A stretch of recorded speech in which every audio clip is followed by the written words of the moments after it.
Seneca Hampton. Where you at, boss?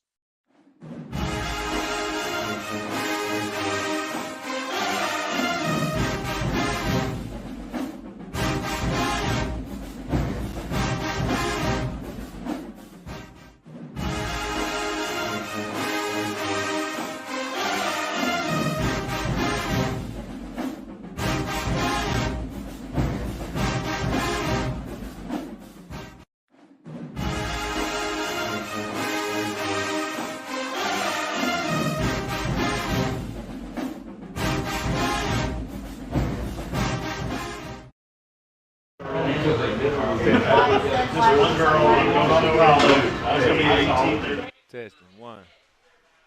Testing. And you don't have to play it on my Facebook page, my Bingo Media Facebook page. You can just direct everything to the Greyhound page.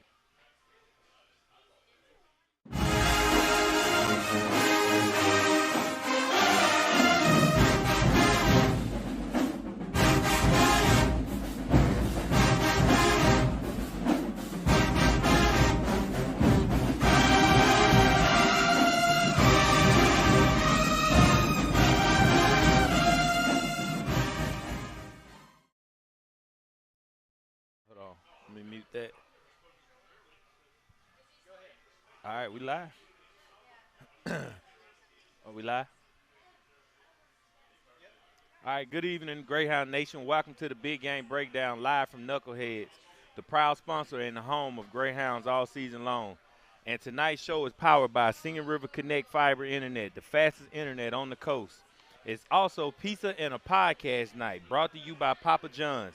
Order now, use the code Greyhound, and get 20% off while supporting the Ocean Spring Touchdown Booster Club. Our first segment is Inside the Huddle with Coach Bramlett. We're going to go over the 35-0 blowout of Meridian Wildcats. We'll get his intake on that. And as we talk about that, we're going to get ready to go into a Star Pack show. We have defensive coordinator Chase Carmody coming on today. We're going to talk about his Greyhound defense and the shutout they pitched and what he got cooking up for the Petal Panthers this Friday at home. We have player spotlights from our two players of the game from this past week, junior wide receiver Ian Harlan and senior linebacker Brody Signs. Okay, Brody Signs. Make sure I get that right. Don't want no mama calling me going off. So, oh, yeah, I know. So we're going to kick this show off. We got Coach Bramlett coming in, and we're going straight in, right? We're going to kick things off with Coach's Corner. And our sponsor for Coach's Corner is – who we got for our sponsor? Let me get to that because I don't want to leave nobody out. Last week I was leaving folks out that didn't sit well with me. All right.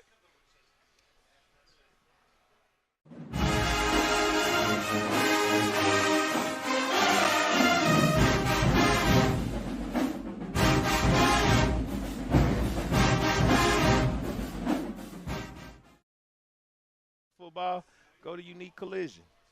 Proud sponsors of Greyhound football. What's going on, Coach? Oh.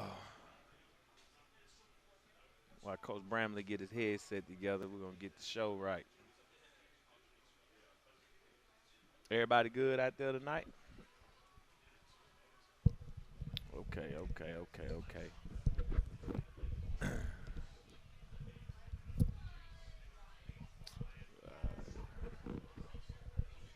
Got me. Yep, we got you, Coach. Well, that's what we would. All right, Coach, what's going on, man? You looking at it? We on? Yeah, we on. All right. No, I'm good. Just making sure we got this computer ready to roll for whenever we get this thing plugged in. Oh yeah, we rolling. We just everything is live over here as y'all see. Yep. This is not pre-taped. It's not pre-production. This is live. So you're gonna see some things outside the norm, but hey, we bringing it to you live and uncut right over here at Knuckleheads. That's right. No, what we're looking at right here, going back to the Meridian game, and we talked about. You got that up, huh? Okay, he bringing it up. Oh, okay, there we go. You talked about the Meridian game. Going to start out with it, and one our player of the games, defensively Brody Signs, and then offensively Ian Harlan. Obviously, you're going to see some things out of both of those two, or else they wouldn't be player of the games. There's going to be some things we spotlight, definitely. But just talking about the team effort and what we talked about to the guys when we get back from Meridian and that Friday before we got ready to watch everybody else play on Friday night was the camaraderie and the energy and enthusiasm of which we played that ball game was probably the most impressive thing that I took off that film, and you're going to see that, and it's going to reflect throughout the few clips we're going to do. We're not going to do a lot, just highlight some major points of the ball game, but that was my big takeaway from it, and we can talk more about it later, but we'll jump straight into the film aspect of it. And right here, you're going to see Jacoby Bailey, who's obviously a big-time linebacker for us, number 3 down here at the bottom of the screen, and doing what he's supposed to do, and I mean he's beating a guard basically to the point of attack. I mean there's supposed to be somebody there to kick him out, and he crashed that thing down, and Brody's right there behind him, clean everything up. Negative play early in the game, put him behind the chains. And then Jacoby comes right back with this, and I mean, you sit here and watch what we're watching right now, and you're like, well, that's a big time ball player, and he does this for us on a constant basis. It's just finds ways to make plays. He's got a great understanding for the game. Going back, this is our second offensive drive, and not a huge play. This is we pick up 11, 12, 13 yards on this play, but big time on our sophomore quarterback. It's 3rd and 11. We're down here in the red zone. Yes, do we want to push this thing down the field a little bit, even 5, 6, 7, 8 yards, put ourselves in a good situation to either go for it and or kick a field goal? But, goes through his progressions, hits his check down really quick, and hits it quickly enough to give Laney Waltman time to go pick up the first down on just, something that, I mean, that is his 3rd progression. He's 1, 2, 3. He's out there in 2.5 seconds and gets the ball to him, gives the guy a chance. And then this play, it didn't count for anything. Didn't count for anything, but wanted to highlight our big tight end right here. I mean, goes up over the top of a Division I safety. I mean, kid's got offers from Southern Miss, and, goes up, makes a big-time play right there. Just doesn't drag a foot or, he gets called out of bounds. But quarterback makes a great throw, tight end makes a great catch. Come back defense right here. The perimeter doing a really good job. You're seeing Brody Sign show up. He's number 4 right here at the top of the screen. Beats his one-on-one block. Talk about individual matchups all week. He does a great job with his. Beats the block, tackle for loss, puts him behind the chains early. Big Kagan lineman, number 97, moved in January and has made a difference for us. I mean, he's a big old kid. He's 340 pounds. He moves really well. He understands the game, puts himself in position. He's not just a hole clogger. He can make the tackles for loss as well. Yeah, he played big. He had a really good first game for us. And then you see Brody coming off the edge right here. It's not necessarily the technique that we coach as far as getting inside to contain, but he knows his ability. He knows his weaknesses. He knows that he can make this slip right here, get back outside, make sure I get the tackle, and then comes up, and we're going to work on the celebration at some point because that's what Coach Carmody and myself are talking about today is like he's got to have rules. His aren't very good right now, but we're going to make it better. We'll practice at it on Sundays or whenever we're not focused on his playing ability, but we'll focus on celebrations at some point. Come right off of that play, get the ball back. Chalmers does a great job standing in the pocket. Offensive line does a great job with protection right here. And just something we call from the sideline gives Ian a chance. Ian takes 75 yards on his first reception and Chalmers' first touchdown of the year.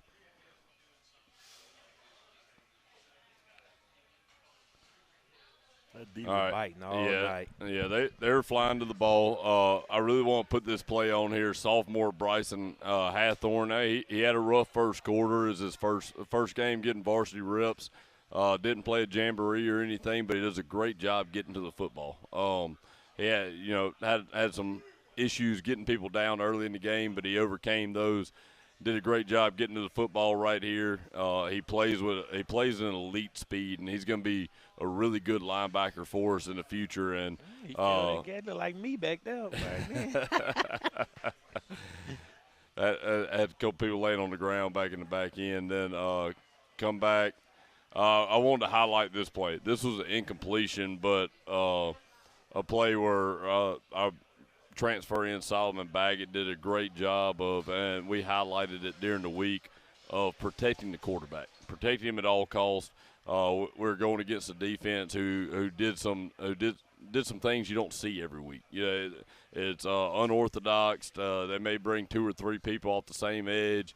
You usually don't have enough to pick it up. It's a question mark why more people don't do unorthodox stuff. But if you get a beat on it, obviously you can do something to hurt them. Right here, they bring a safety blitz late.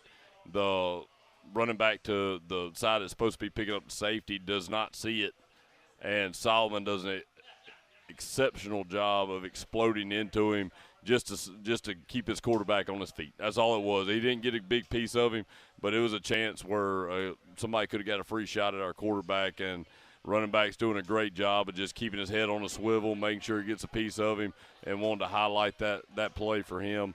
And then, as Shep would say, the Berglund Law Firm over here hooking up for the first time. Younger brother throws a touchdown pass to older brother late in the first half. Great job by Hayden winning in man coverage. Great job by the quarterback recognizing it's man and where we need to go to. And then our offensive line and running backs. This is phenomenal protection by our offensive line. They slide everything to the left right here. The running back picks up the blitz. We have a pocket to throw from. It's zero man. This is good stuff by those guys. I think it was 3 plays later. Defense forces a punt and get the ball back. I think there's 56 seconds left to go in the half, and I know it's hard for people to see. It just you can see the scoreboard in the bottom left corner. The scoreboard didn't work the whole game, so we're over there keeping the clock with the officials on the sidelines. 56 seconds go in the half. Knew we needed either a completion or something positive to happen. Chalmers did something with his legs right there, gets us down to the 20-yard line, gets the offense on the ball quick, throws a fade to Ian Harlan. Ian makes a phenomenal catch. It was a good throw, but it was a phenomenal catch by him. Is one of those plays you call, it's like either it's going to be a completion or the clock's going to stop and we can gather ourselves and call the next play. Great job by those two making that happen. And then the last play I'm going to show is I almost didn't show it because of his extracurriculars at the end. But completed ball to Sherrod. Sherrod had a great night. He had 1 carry for 32 yards. I think had a couple 3 catches for about 70 or 80 yards. Had a great night. Didn't have to feed him a whole lot, but when we came to him, he made it count. And right here, Burns the receiver, quarterback makes a good throw, touchdown. And that was the end of what we were doing as far as where that first half went. And different things happened throughout the second half that it kept the game going. Clock was running, but Meridian, they're going to be fine this year. They got a lot of great players on offense, and yes, we got up big on them, but that's what we went up there to do. Just go up there, take care of business, and had a good night and had a great night offensively, had a great night defensively as well, especially with some young players coming out there. Most definitely, Coach. I enjoyed this game, just to finally get to see what the Greyhounds look like. Opening night. It was Thursday night, one of the only Thursday night games in the state of Mississippi. Of course, they choose the Greyhounds to play on that Thursday night. Yeah. It was a good open night game.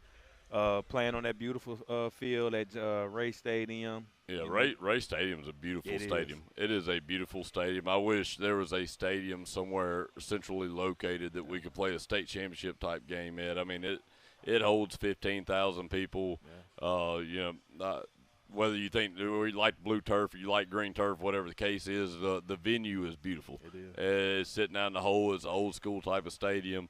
And, we didn't know what to expect with the atmosphere, but I did tell the kids, I was like, we're playing this game on Thursday night for a reason. I want everybody to see what the Greyhounds are about. And they came out there and they performed, and we had our adversity at times, but they came over it and had a great football game and a great first showing. Obviously you're a little nervous not having a jamboree and seeing kind of if you got some weak links that you need to fix or problems you need to fix, but went out there, had a great showing. They showed what they've been working on since December, and we really enjoyed it. Had a great time on the ride back.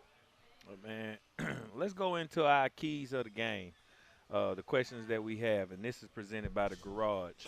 The momentum and the energy. Mm-hmm. How important is it to start fast in front of a packed crowd at the Pep this Friday? It's very important. I mean, it's one of those things where you don't necessarily need something great to happen early, but you're trying to prevent anything from demoralizing the crowd, the energy, whatever it is. Now, we're going to operate at the same tempo regardless on offense, but defensively, what's the best thing for an opposing team coming into your town to do? Right. Hit you with the big play early. Hit you with the big play early, settle everybody down, kill the buzzsaw, as some of your older coaches would probably say, we're going into a hostile place. Let's shut them down early. Let's throw that big touchdown pass on the first play. And it is keeping that from happening, making sure we don't give up anything silly on the first drive defensively, and then offensively going out and setting the tone of how we want the game to go. Mm-hmm. Do I want to score on the first play? Yeah, I mean, it'd be great. Whatever, something pops, great. No, we want to set the tone with an offensive drive. We want to make sure that we're setting the pace for how this game's going to go, and that's one of my philosophies offensively and as a head coach is you go out there on offense and you're going to set the tone of this game. Are you going to be out there, or we're going to have a lot of 3-and-outs, or is it going to be one play scores?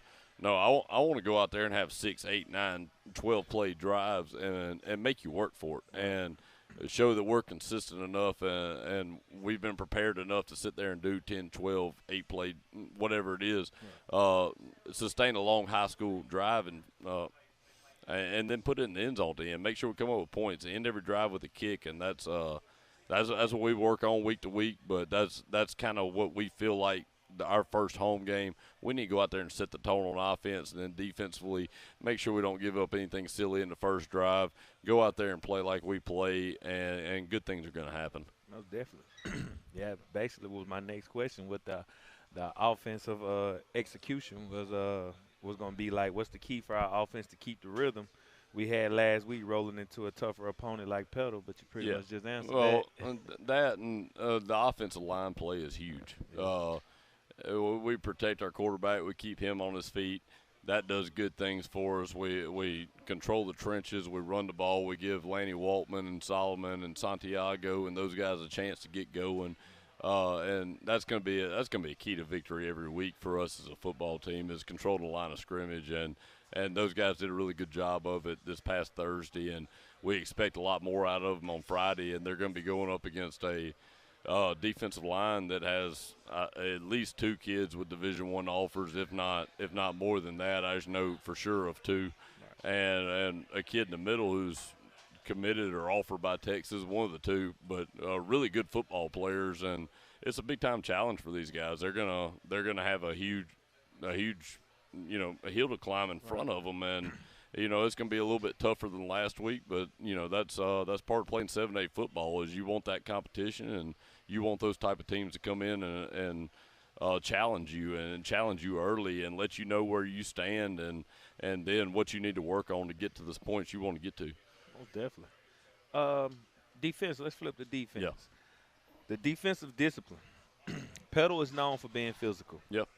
What's the key for our defense to stay disciplined and not give up big plays? It's tough against a team who runs the ball really well, and then they have an athletic quarterback, and then they had a really good wide receiver move in from Taylorsville, and you got playmakers. Do what? So just moved in. Yeah, huh? It happens, but it's a tough. It's a very tough task, but they do a very good job on our defensive staff of corralling, or I like to call it corralling. It's just it is nothing pops, and if it does pop, they get to you quicker than it can pop. So the quarterback's not gonna have a lot of time back there. Brody and Jacoby do a great job on the edges getting to the passer, and then and on the interior you got Kagan and you got our 2 defensive ends, Peyton and Jax, are doing a great job up there, just trying to plug gaps, keep anything from happening in the middle. And then we really do count on Jacoby and Brody getting to the passer before anything big pops, and then mixing it up at times. And Coach Carmody and his staff do a great job of mixing up coverages, mixing up looks and pressures, and that's a big thing in 7A high school ball is if you keep another coordinator on their toes, they're gonna have issues with play calling. I mean, people talk about, well, you should have done this, you should have done that, this, that, and other. Well, yeah, that's easy to say whenever you're calling the play after the play happened. They may show cover 2 one play and come back and be in 0 or cover 1 or 3 or whatever else, and you're having to call a play before that happens. They do a great job of mixing things up, keeping Jacoby and Brody on their toes where they can change out of a call at any point, and you throw a cover 3 beater and a cover 2, and that's a pick 6, and they do a great job with that. And it's something that we have to go against every day, or the days that we do good on good situations and play call against those guys. And he does a phenomenal job mixing things up as well as the rest of the defense staff. Shout out to Coach Carmody. We're finna have him come on here and give his take on his defense, elaborate a little bit more. Nextly, we have the special teams impact. Coach Collins, special team coordinator. If you was him, this question is for you. Special teams can flip momentum in games like this. What's the key for the unit to help set us apart from Friday? Field position. Field position, field position, field position, no matter what the situation is, whether it be kick, punts, punt return, whatever the case is. We want to have big returns. We want to make sure we put the ball in the end zone on kickoffs. We don't want to have a miscue on a kickoff where we're kicking that thing down to the 2 and give them an opportunity for a return. If a standard is a 20-yard line on kickoffs, that's what the standard is. We want that thing at the 20-yard line every single time. We'll make them drive 80. Same thing with punts. We got 2 kids that can really boom it, and I want to flip the field on every punt. And I feel like we did a great job with it outside of one kick against Meridian, and Coach Collins blamed it on himself, so I'll blame it on him too. Hollering at the punter to hurry up, and the stadium was really quiet that night, as you can attest to. And you can see the punter kind of jerk his hands right before he kicks it whenever he hears Coach holler at him, as he should. He thought he was doing something wrong and he gave it a little shank right there. I think it ended up netting like a 25-yard punt or something, but every other kick he had was great. And then go out there on extra points and make sure we get our points when they're due. And I'm not going to put that that wasn't on the kicker. Our blocked extra point is more on the unit, and we got to do a better job with that. We cleaned that up on Friday, made some adjustments, made some personnel changes, and feel like we got that fixed. But that's one thing you can't miss out on is when I say extra points, not just talking about the extra points as the PAT, but the extra points in general. Any points that they can get or that we can get, we're gonna pick them up. Seemed like that was the only adversity I had Thursday. Well, we did throw an interception on the first pass. But he got it out of the system. That was some pretty good adversity, but expected. No, it is. We call it sophomore jitters. I had to correct somebody afterwards. They're like, he threw an interception on his first varsity pass. Well, no, he really threw a touchdown his first varsity pass last year. But no, it was we had a miscue with some receivers in there. I thought about putting it in. I was like, no, I just don't want to blast anybody out like that. But we had a miscue with 2 receivers and a little bit of protection bust, and he made a poor decision where we should have just threw the ball out of bounds and moved on. But that's something to learn from, and it's a lot easier. It's a lot easier teaching off film when you win a ball game and going back and being like, this is where this game could have been put away a lot earlier had we not done this. After I think we picked up 40 yards in 2 plays prior to that, run the ball, and we do want to throw the ball. We do want to be balanced, but we can't do things like this. We can't give up. We can't have silly plays where we give up a turnover, and that he did that, but it didn't hurt us too bad. Defense came out there and stopped them. We overcame it, scored within probably 2 or 3 minutes there. So, It's a lot easier to teach whenever you win ball games. It's a lot easier to teach. So, all right, how big of a role does Greyhound Nation play Friday night in giving us that edge at the Pep? Oh, they know what they do. They know what they do. We got the Hound Pound up there. Yeah. We want the stadium packed. I mean, that's big energy feelings. It's big energy feelings when you walk out there and you see the home side as big as it is. It's slammed full of blue, white, gray. The away side's going to have people in it too. Pedal travels really well, as they should. They're a great football team, and they have a great fan base. But no, the energy in HUPEP, it's different. It's fun. It's something you got to come experience. The band's great. The ROTC is great. Cheerleaders and dance are great. It is a full out show, and then you get to watch football for 48 minutes in between the show. So if you hadn't got to come out to one, you need to. It's a great time. All of our directors do a great job putting it on, and then you get to see some good football too, and it's going to be a great football game on Friday night. I really think Petal's going to be one of the top 5 in the state whenever it comes down to it at the end of the year, and I hope we're there too. I think we should be, and I hope we're there for it, but it's going to be potentially a second or third round matchup in the playoffs if both of us do what we're supposed to do. Yeah, I was thinking of that, I'm sorry, I didn't mean to take a question away. Yeah, you did it twice, about 2 or 3 times, man. It's cool. Hey, if you had to put into 3 words, what are your keys to the game against Petal? What would they be? Win the trenches.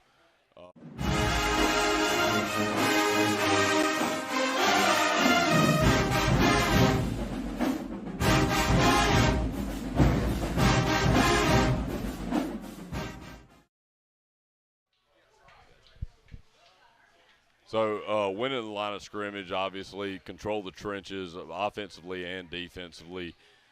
Stay away from the big plays on defense. That's don't give up anything silly, whether it be trick plays, reverses, what have you. A miscue up front where we're not responsible for a gap and we let something pop, and then controlling your emotions is one of the biggest things for us. We have a lot of guys who run high strung. They run high strung. They want to put on for their community. They want to put on for their teammates, themselves, their family, everything else, and control the emotions and let the pressure go. And that's what I was talking to the offense about the other day. It's simplicity. Y'all are better when you play fast. You're better, not necessarily the tempo of the game, but the tempo of the play. It's whenever you're not thinking, you are incredible athletes, and I want the best athlete possible to come out of whatever we're doing. That's my job as a coach, is to bring the best out of Sherrod, bring the best out of Solomon and Laney and the offensive line and the quarterback and everybody else. Is what are we doing to highlight all their great attributes? Well, quit thinking and play fast. Right. And that's what we want to do. And we're going to go out there and do that on Friday, and we're going to see where the score takes us, but I feel really good about our plan. And I think these guys are starting to understand me, and we talked about this a little bit last week of, what do you feel like as a third year as a head coach? Well, now I'm working with a lot of seniors who have only known me as a head coach, and they're starting to get it too. And that's something that I couldn't say 2 weeks ago or whatever whenever we talked about this is, after that I need to see how that first game went, and Sherrod knows how I feel. RJ knows what I'm thinking. Jaden, same way. Sophomore quarterbacks getting there. We got Jacoby and Brody. They know what my thought process is with defense. Yeah, I'm putting great defensive minds on that side of the staff, and I'm gonna let them handle it. And then I want y'all to go out there and cause chaos. Right. Man, that's what I want out of those two, and those two take pride in that, and they go out there and do it. So. Expect a lot out of those guys on Friday, and then the community as well showing up. First home game, it's a big home game. It is not your typical non-region matchup where you may be playing who from where, and not really know a whole lot about them. But you're playing a team that it could come down to the South State Championship matchup. It could come down to the second round or first round matchup, and you're getting to see good football. You're going to see good football by a great opposing team coming into us. We seen it last year. Yep. Y'all ran into two teams that y'all played in the regular season. Yep. And First and second round. right. First and second round. And I think we'll run into them again at some point.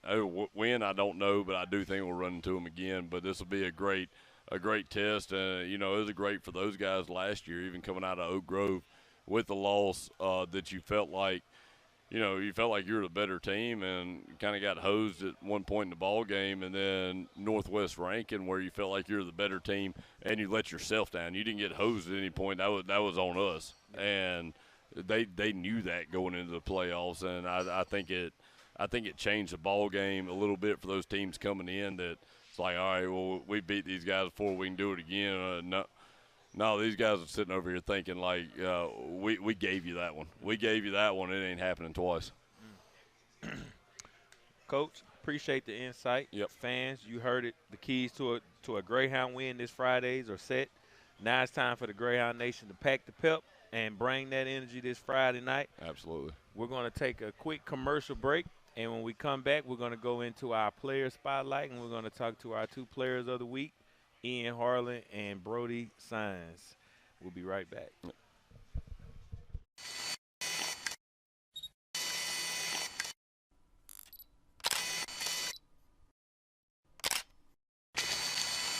Seneca Hampton, where you at, boss?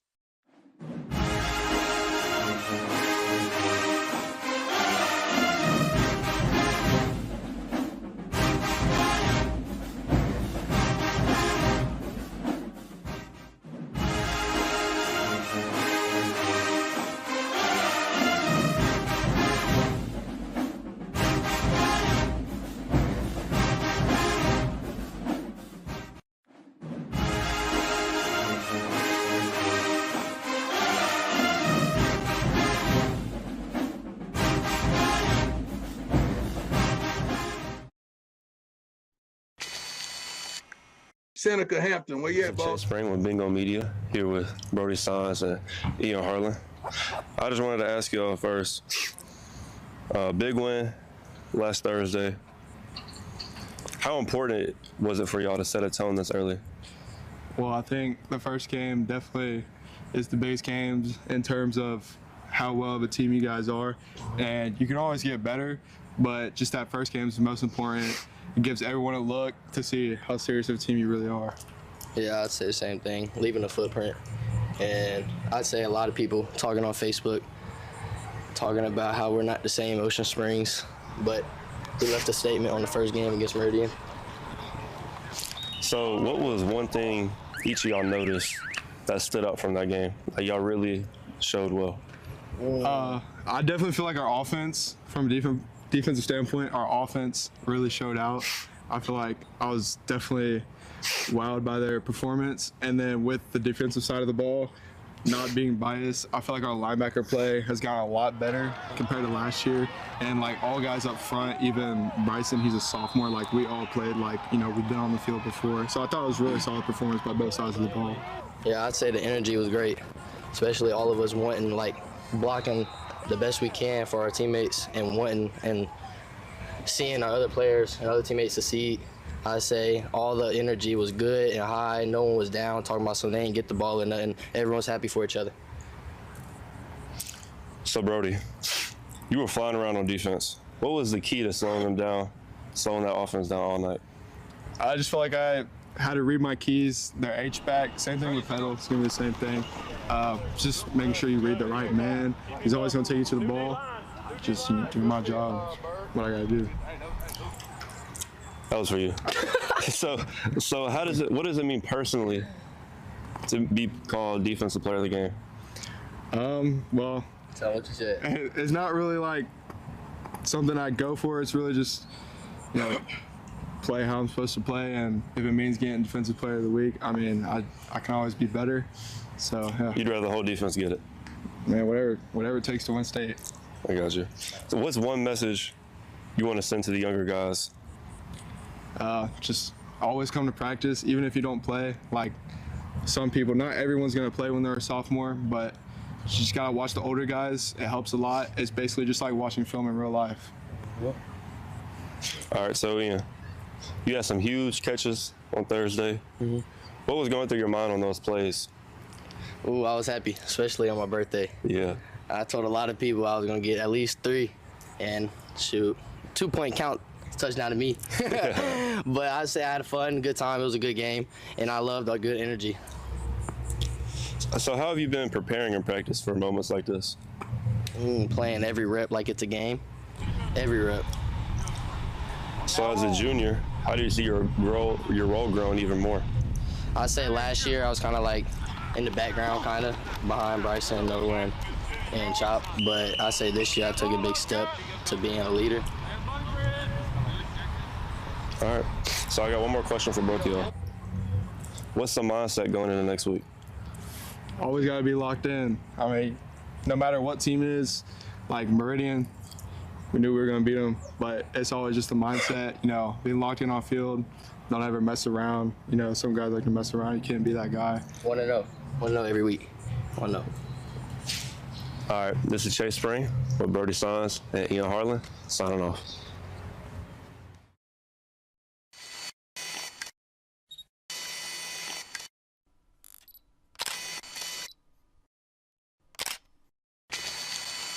Seneca Hampton, where you at, boss?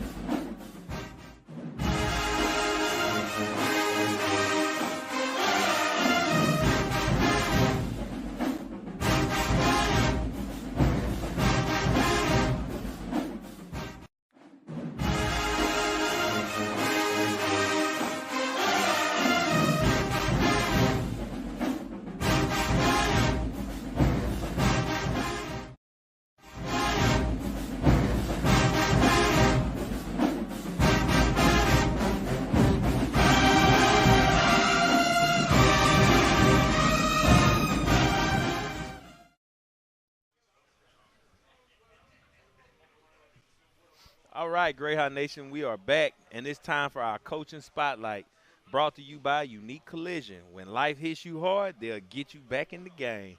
We got our defensive coordinator, Coach Chase Carmody, joining us tonight. Coach, welcome to the breakdown. Man, I'm glad to be here. I'm glad you're here. I'm glad you are glad to be here, You don't never hardly come out much, so I'm shocked you're here. You went on here and got your segment. Man, I got to get home and see the girls after practice usually. So I don't make the coaches show a lot unless I'm on. Real live dad girl right here, man. So, Coach, the defense pitched a shutout on the road to open the season. What stood out most to you about your unit's performance in Week 1?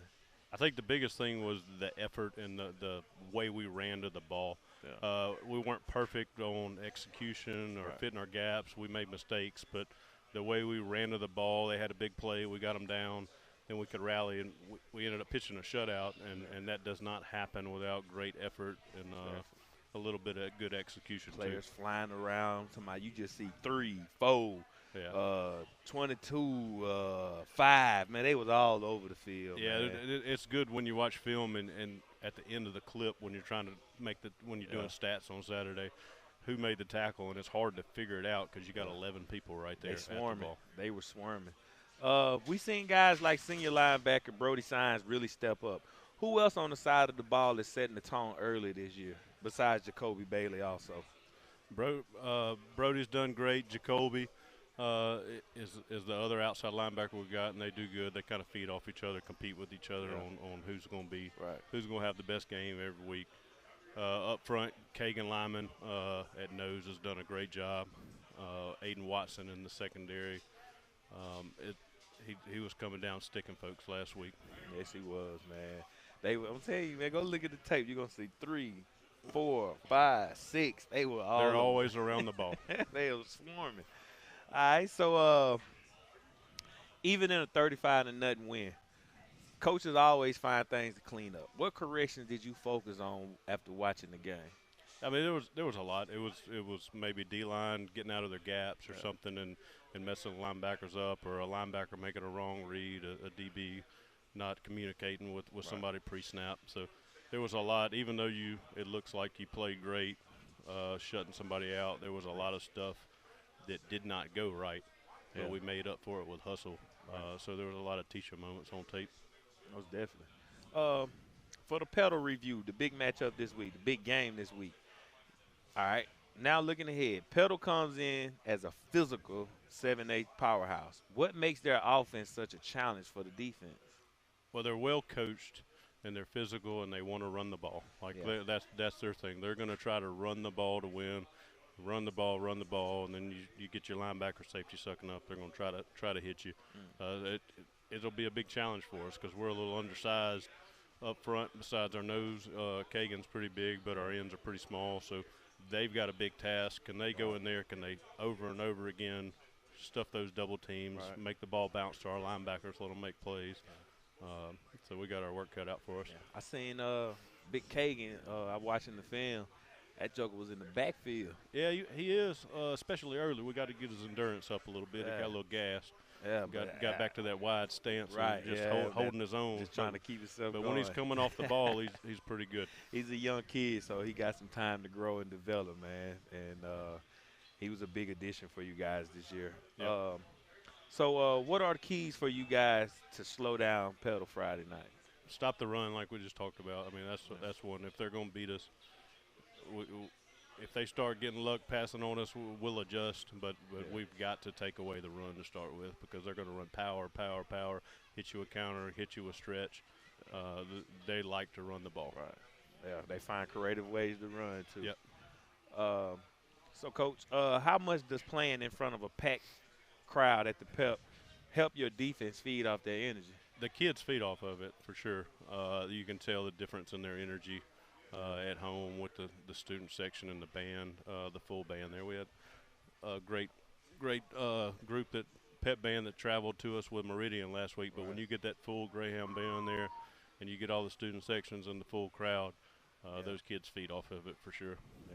Coach, you got a fast and aggressive defense.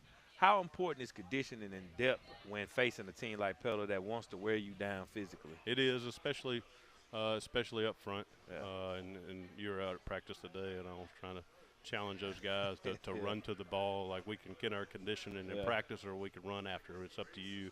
But we've got to get in better shape because we had some people cramp last week. Some linebackers cramping right after halftime, which was not ideal. But they fought through it, so luckily we're in a position. We're gonna blame it on the bus ride. No, they wasn't taking care of business. They weren't hydrating themselves through the week. Yeah. So, if you had to describe the identity of the Greyhound defense in one word, what would it be? Just fast and physical. Just swarm to the ball. That's what we want. We're not the biggest, but we will run to the ball, and we will make up for that with the effort that we play with. Yeah. So week one, your defense created some monumental plays. How big will turnovers be in games like this? These are huge. Last week, that was one of the things we talked about was we created some turnovers on downs, but we did not create any fumbles or interceptions. That's a big thing when you create turnovers in an even match game like this against somebody like Pedal. Right. The team that usually wins the turnover battle is going to win the game. So it's up to us to go. No matter what the offense is doing, we got to find a way to get the ball. We got to get it and create opportunities for them to get back on the field. Yeah. We know the seniors are leading, but have you seen any younger players start to make a name for themselves in practice or in the first game last week? We got some new guys playing, and not some of them are older, but this is their first time on the field. We got Eli at safety who stepped in and did a great job.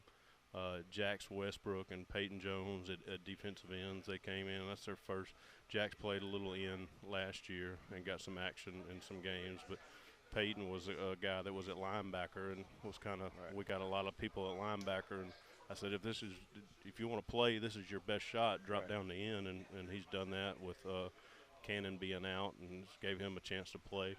And he settled in. He settled in as the game went on and got better as the game. You could tell at the beginning it's his first game playing at that position, but credit to him after halftime, he kind of settled down and did a great job. Week one, we noticed, Coach, what is it like working with this staff and building a game plan each week alongside Coach Bramlett and the other coordinators? Man, it's great. We got one of the most talented coaching staffs, I think, in the state. We got a lot of guys that are really good, and defensively, Coach Bramlett kind of gives us kind of his thoughts, and we meet as a staff, and then we go and we got Coach Dillard and Coach Davis with the linebackers, Coach Trosclair and Howes with the secondary, and then Coach Bentz does the D-line, and I help out a little bit with that. And it's a great room. Everybody brings something on Sundays when we're game planning, and everybody's kind of got different ideas, and we come up with a good game plan on Sundays, hopefully, and put our kids in the best position to win. Right. Coach Carmen, man, I appreciate the insight and the work you've been putting in with these young men. Greyhound Nation, the defense is in good hands with Chase Carmody. Just know that. And once again, tonight's Coaching Spotlight is presented by Unique Collision. Proud to support Ocean Springs football. Coach, appreciate you for coming on the show again. Appreciate it. See you next year when you come back for season 3. No, I'll be back when we're in the playoffs. I'll be back. Okay, y'all heard it here first. When we start playoffs, Coach Carmen to come back and give us his playoff insight, so we got to hold off until then. All right, this is Seneca Hampton. We're going to take a break, and we're going to be right back with Coach Bramlett to close things out. We'll be right back.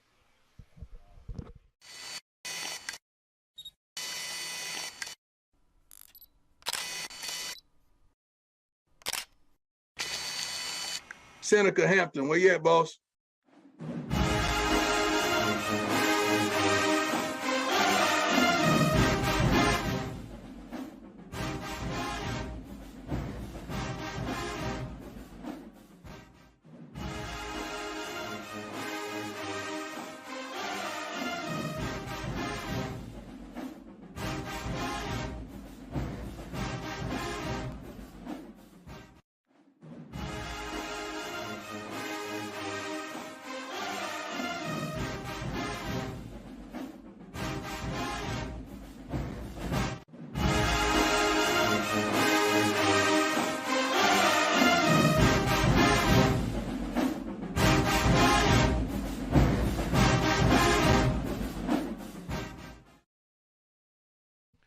All right, and we are back. Before we wrap things up tonight, it's time for our closing thoughts.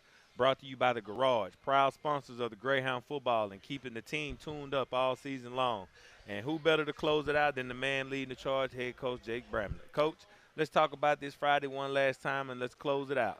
How excited are you and your guys to finally play in front of a packed crowd at Hugh Pepper Field this Friday to open up the season at home? Yeah, we're not going to get many opportunities during the regular season, at least with only 4 home games. But that's what we've been looking forward to since last year at the end of the South State Championship game was getting back into playing on our own playing in our own stadium and on our field, and what we like and what we're used to, and the way our sideline feels and the way the end zone is, and our comfortability with your normal surroundings, just like anybody is, and really been looking forward to it. Obviously, the road trip to Meridian I felt like it was really good for our kids. It's a place that most of them hadn't ever been to, and had a great experience there. But coming back and playing in front of a home crowd and a community that's fired up to come out and support, and you'll see the new tailgating section in the west end zone, and